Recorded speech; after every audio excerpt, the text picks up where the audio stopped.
अंकुश दादाचा पण असाच अप्रोच आहे का? खूप शांत आहे प्रॅक्टिकल? तो. हो, ही इज व्हेरी प्रॅक्टिकल. खूप छान मित्र आहे तो सगळ्यांचा. आणि आम्ही दोघांनीही एकमेकांची स्पेस छान मेंटेन केली आहे. त्यामुळे की चल रे माझ्याबरोबर शॉपिंगला, की मला जास्त कुठे बाहेर जायला तसं आवडत नाही. माझ्यात राहायला थोडं मला आवडतं.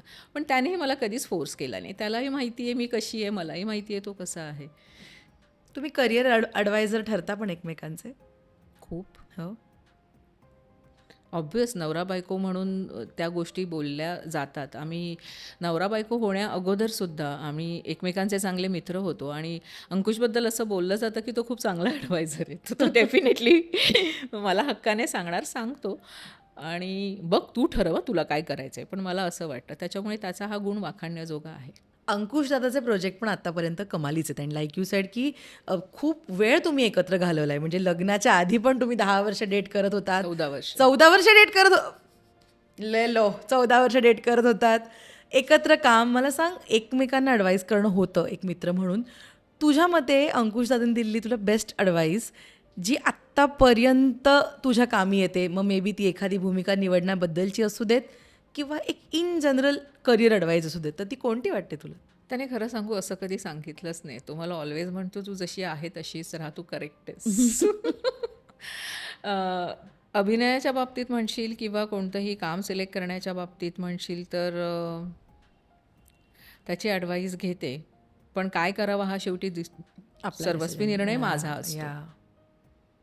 पण कोणत्या भूमिकेसाठी त्याने तुला सजेस्ट नाही केलं की तू ही कर दीपा, नको नाही, सोडूस? तो कधीच नाही फोर्स करत अगं. नाही? कधीच नाही. नेव्हर. ओके.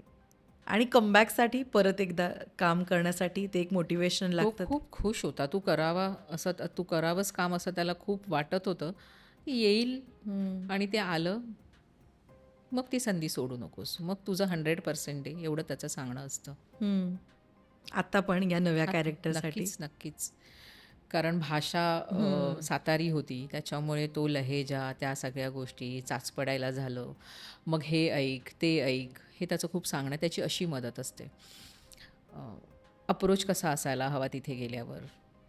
नवीन मुलांकडनं किती शिकता येईल, नवीन जनरेशनकडनं किती शिकता येईल. आणि खरंच शिकण्यासारखं आहे गं. ती तिन्ही मुलं इतकी गोड आहेत ना, म्हणजे त्यांच्याबरोबर त्यांच्यातलं होऊन वागणं हे आपल्या किती फायद्याचं ठरतं.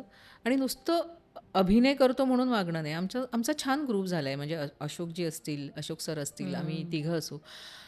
सेटवरच असतो, आम्ही गप्पा मारत असतो. आणि अशोक सर इतके कम्फर्टेबल करून घेतात सगळ्यांना, की सगळ्या मुलांना वगैरे.